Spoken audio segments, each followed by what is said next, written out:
नमस्कार, मैं श्याम गिरी। आप देख रहे हैं टीएफडी इंडिया न्यूज 24। टीएफडी इंडिया न्यूज 24 में आप सभी दर्शकों का स्वागत है। ममता बनर्जी और सोनिया गांधी की मीटिंग बंद कमरे में हुई। अचानक ममता बनर्जी सोनिया गांधी के आवास पर पहुंची और वहां सोनिया और ममता के बीच में बैठक हुई। सवाल यह है कि अभी जब 8 तारीख को इंडिया गठबंधन की बैठक हुई थी तो राहुल गांधी की तरफ से और सोनिया गांधी की तरफ से ममता बनर्जी को यह प्रस्ताव दिया गया था कि आप अपनी पार्टी टीएमसी का विलय कांग्रेस में कर दीजिए। तो फिर भारतीय जनता पार्टी जो तोड़फोड़ की कोशिश कर रही है टीएमसी को और जो पूरी तरह से उतारू हो चुकी है तोड़ने के लिए, फिर वह यह काम नहीं कर पाएंगे। और ममता बनर्जी ने इस पर चर्चा भी की। सोनिया गांधी ने ममता बनर्जी को शेरनी कहा कि आप शेरनी है, इतनी डर क्यों रही है, इतनी जल्दी हाथ क्यों मारने की कोशिश कर रही है। कांग्रेस पूरी तरह से आपके साथ है, आप अपनी पार्टी का विलय कर दीजिए। अब यह कहा जा रहा है कि ममता बनर्जी का सोनिया गांधी और राहुल गांधी पर भरोसा ज्यादा है और सोनिया गांधी पर वैसे भी उनका भरोसा हमेशा ही रहा और व्यवहार बहुत अच्छे रहे। कांग्रेस से भले ममता बनर्जी अलग हो गए लेकिन गांधी परिवार से दूर नहीं हुई। अब ऐसे में ममता बनर्जी और सोनिया गांधी के बीच कुछ टर्म्स एंड कंडीशंस को लेकर के चर्चा हुई। इस तरह की चर्चा चल रही है और अब राहुल गांधी इस पर फाइनल मुहर लगाएंगे, यह बात कही जा रही है। अब 80 विधायकों में 60 विधायक अलग हुए थे, 20 विधायक हैं और जो 29 विधायक हैं, 29 विधायक में 12 विधायक भारतीय जनता पार्टी के पास गए थे। अब अगर ममता बनर्जी कांग्रेस में विलय कर देती है तो 29 के 29 रह जाएंगे, अन्यथा बाकी टूट जाएंगे और बाकियों भारतीय जनता पार्टी तो पूरा 20 तोड़ने के जुगाड़ में है और जिसको लेकर के खबर भी चल गया था, लेकिन वह प्लान फेल हो गया। यूसुफ पठान ममता बनर्जी के लिए संकटमोचक साबित हुई। अब यूसुफ पठान के साथ 6 सांसद कमबैक किए हैं, लेकिन यह तब तक नहीं पक्की मुहर लग सकती जब तक बैठक में वह आके शामिल ना हो। लेकिन इस बीच भारतीय जनता पार्टी बहुत बुरी तरह से फंस गई और भाजपा के सामने जो कहते हैं ना कि सारा प्लान उल्टा पड़ जाना है, यानी कि खेल बिगड़ जाना अचानक, इसी को कहते हैं कि जब वो वक्त बुरा होता है तो ऊंट पे बैठे व्यक्ति को भी कुत्ता काट लेता है, इसे ही कहते हैं। समय किसी का इंतजार नहीं करता, समय चलता ही रहता है, वो रुकता नहीं, न तो इंतजार करता है। हर किसी को समय के मुताबिक बढ़ना चाहिए। भारतीय जनता पार्टी समय का इस्तेमाल कर रही है। ईडी, सीबीआई, इनकम टैक्स, संवैधानिक संस्थाएं, सबका इस्तेमाल करके भारतीय जनता पार्टी संविधान और लोकतंत्र को खत्म कर रही है। जिस संविधान और लोकतंत्र ने इस देश में आम व्यक्ति को बोलने की आजादी दी, संस्थाएं बनाई जो आम व्यक्ति के लिए, वह संस्थाएं निष्पक्ष होंगी, वह निष्पक्ष न रहे। राहुल गांधी ने एक बार पार्लियामेंट के अंदर यह कहा था कि ऊपर से नीचे तक पूरा सिस्टम करप्ट हो चुका है, पूरे सिस्टम को पहले हमें बदलना पड़ेगा, फिर इस भ्रष्टाचार से, पक्षपात से, इससे छुटकारा मिल सकता है, फिर यह भेदभाव खत्म होगा। लेकिन लीडर ऑफ अपोजिशन को हमेशा ही पार्लियामेंट में बोलने से रोका गया। अब ममता सोनिया की मीटिंग और उस टर्म्स एंड कंडीशन पर चर्चा इस बात का संकेत दे रहा है कि ममता बनर्जी ने पूरी तरह से अब राहुल गांधी को अपना नेता स्वीकार कर लिया, पहला चीज। और दूसरा, नायडू और शिंदे भी मोदी के खेल को बिगाड़ रहे हैं। एकनाथ शिंदे और चंद्रबाबू नायडू, इस बात की चर्चा हो रही है कि दोनों लगातार संपर्क में और रणनीति पर काम कर रहे हैं। चूंकि एनडीए गठबंधन की बैठक होने जा रही है और नरेंद्र मोदी ने बुलाई है, प्रधानमंत्री ने। इंडिया गठबंधन की बैठक से डरकर यह बैठक बुलाई गई।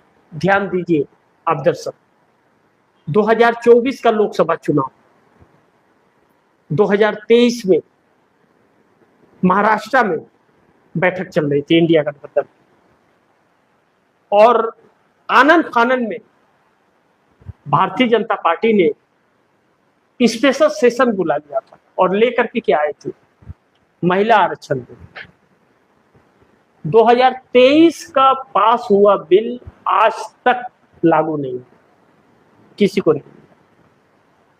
और महिला आरक्षण के आड़ में डिलिमिटेशन लेकर के आई, जो इस देश के लिए बड़ी घातक, बहुत घातक साबित होता है। वन नेशन वन इलेक्शन और डिलिमिटेशन, यह एक ही, दो रास्ते एक ही राह पर जाकर के मिलते हैं। भारतीय जनता पार्टी की तानाशाहियां और कब्जा देश के ऊपर, यह सारे प्रपंच इसीलिए रचे जा रहे हैं। अब आज एक बात निकल करके आई है कि समय से पहले चुनाव, उत्तर प्रदेश के चुनाव को समय से पहले कराने की सोची जा रही है और लोकसभा का मध्यवर्ती चुनाव कराने की विचार कर रही है भारतीय जनता पार्टी, जिसके लिए 272 का बहुमत का आंकड़ा चाहिए। और अगर यह पार्लियामेंट के अंदर लाती है मध्यवर्ती चुनाव के लिए, लोकसभा भंग करने के लिए, तो वोटिंग में उसे 272 का आंकड़ा चाहिए। और नीतीश हो, नायडू हो, शिंदे हो, इस पर समर्थन नहीं करेंगे, यह भाजपा समझ गई है। और अगर मध्यवर्ती चुनाव में नहीं जाती है तो फिर 29 तक सरकार नहीं बचेगी, गिर जाएगी सरकार, क्योंकि नीतीश, नायडू, शिंदे का कोई भरोसा नहीं। इसलिए टीएमसी को भी तोड़ने की कोशिश हुई। एकनाथ शिंदे भी इस रडार में है, पवन कल्याण भी है, और इस मकसद को पूरा करना चाहती है भारतीय जनता पार्टी, लेकिन इसमें बार बार रुकावटें आ रही हैं। अब ममता बनर्जी के लोगों को नहीं तोड़ पाई, और जो 12 ऑलरेडी उसके साथ हैं, वह ना तो अलग गुट बना सकते हैं और ना ही वह भाजपा में शामिल हो सकते हैं, क्योंकि 12 हैं, 50% तिहाई नहीं है। इसके लिए उनके ऊपर दर बदल कानून संविधान के अनुसार होता है, और दर बदल कानून कहता है कि उनकी सदस्यता रद्द हो जाएगी। तो अभी 3 साल का कार्यकाल बचा हुआ है, और 3 साल का हुआ है तो वह फिर चुन करके आएंगे, इस बात की क्या गारंटी है। तो ऐसे में एकनाथ शिंदे और चंद्रबाबू नायडू खेल बिगाड़ रहे हैं भारतीय जनता पार्टी का, और नई रणनीति पर दोनों काम कर रहे हैं। और ममता और सोनिया गांधी भी मिल करके नई रणनीति पर काम कर रही है टीएमसी को बचाने के लिए, कि अब टीएमसी का कांग्रेस में विलय का कभी भी ऐलान हो सकता है, कभी भी ऐलान हो सकता है। इस बात का आखिरी चरण में यह दौर पहुंच चुका है। अब कहा जा रहा है कि ममता और सोनिया में रजामंदी हो गई है, बैठक में जो मीटिंग हुई है, सिर्फ अब राहुल गांधी और मल्लिकार्जुन खड़गे का मुहर लगना है उस समझौते पर, जो टर्म्स एंड कंडीशन ममता और सोनिया के बीच में हो रहा है।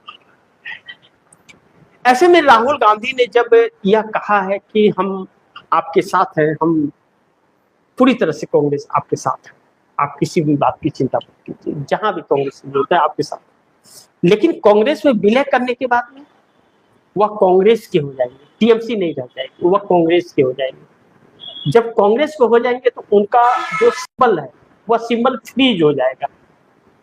विलय का मतलब सिंबल फ्रीज हो जाना। फिर अगर कांग्रेस से अलग होती है तो वह सिंबल उनको नहीं मिलेगा, वह सिंबल ममता बनर्जी को नहीं मिलेगा। फिर उन्हें नई पार्टी बनानी पड़ेगी, नया सिंबल होगा, नया रजिस्ट्रेशन कराना पड़ेगा। तो सोच समझ करके ममता बनर्जी यह काम कर रही है, क्योंकि ममता आखिरी क्षण में अपना सम्मान नहीं खोना चाहती। तो ममता एक मजी हुई खिलाड़ी नेता भी है, जुझारू भी है। कांग्रेस में भी थी तो ऐसे ही थी, और कांग्रेस ने ही उन नेता बनाया है। और अब उनका, ममता बनर्जी का आखिरी जो वक्त है, यह कांग्रेस को मजबूत करेगा। और अगर ममता बनर्जी का विलय कांग्रेस में हो गया तो कई क्षेत्रीय पार्टियां कांग्रेस में विलय करेगी, फिर एनसीपी भी कांग्रेस में विलय करेगी शरद पवार की, और भी कई पार्टियां आएंगी छोटी छोटी जो कांग्रेस में विलय करेंगी। यह निश्चित है, इस बात से इनकार नहीं किया। यह बात एक बार शरद पवार ने कही थी कि अब वक्त आ गया है कि छोटी छोटी पार्टियों को कांग्रेस में विलय कर देना चाहिए। लेकिन यहां पर एक बड़ी महत्वपूर्ण बिंदु है कि एकनाथ शिंदे और चंद्रबाबू नायडू, 7 सांसद एकनाथ शिंदे के हैं, 54 विधायक, चंद्रबाबू नायडू के 16 सांसद और 2/3 बहुमत की उनकी अपनी आंध्र में। भाजपा का कोई सहयोग, भाजपा के 8 विधायक भी तो उनकी कोई काउंटिंग नहीं। अब कौन कल्याण है, 25 सांसद या पूरी तरह से यह लोग मान चुके हैं कि अब एनडीए का हिस्सा नहीं है। अब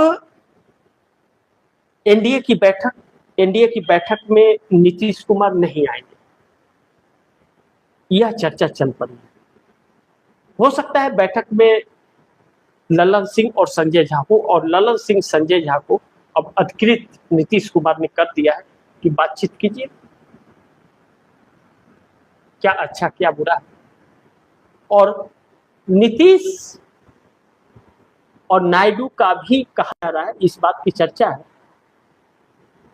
कि इंडिया गठबंधन में वह अपने अपने पावर का के लिए बातचीत चल रही है पूरी तरह से। और यह बात अगर है तो एनडीए गठबंधन की बैठक में झलकेगा, यह डर अब मोदी सरकार को है। अब इस पर कुछ लोगों का कहना यह है कि यह यूं ही समर्थन वापस नहीं होगा। मानसून सत्र जल्द आने वाला है, मानसून सत्र के अंदर अविश्वास प्रस्ताव मोदी के खिलाफ ला करके, और अविश्वास प्रस्ताव में सरकार गिरेगा तो फिर मोदी को बहुमत साबित करने के लिए मौका नहीं दिया जाएगा। तो स्पीकर भी बहुमत साबित करने का मौका नहीं दे सकता भारतीय जनता पार्टी को। सरकार गिर गई, अब आप इस्तीफा दीजिए। लेकिन अगर समर्थन वापस ले लिया गया तो समर्थन उन्हें बहुमत साबित करने के लिए वक्त दिया जाएगा, तो उस वक्त प्रधानमंत्री के रूप में मोदी ही रहेंगे, इस्तीफा नहीं होगा। और बहुमत साबित करने के लिए जब अपना राष्ट्रपति अपना स्पीकर है तो वक्त भी मिल सकता है, और वक्त मिल गया तो फिर समस्या खड़ी हो जाएगी। तब ईडी सीबीआई का डंडा भी चल जाएगा और जेल भी चल जाएगा। ऐसे में तोड़ फोड़ बहुत बड़ी मात्रा में हो सकता है।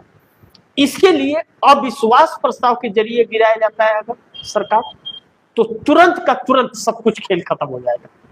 अविश्वास प्रस्ताव सरकार पास नहीं कर पाई, फेल हो गई, सरकार गिर गई, अब इस्तीफा प्रधानमंत्री को देना पड़ेगा, सभी मंत्रियों को इस्तीफा देना। अविश्वास प्रस्ताव में गिरने से यह फर्क पड़ता है, तत्काल तुरंत फैसले।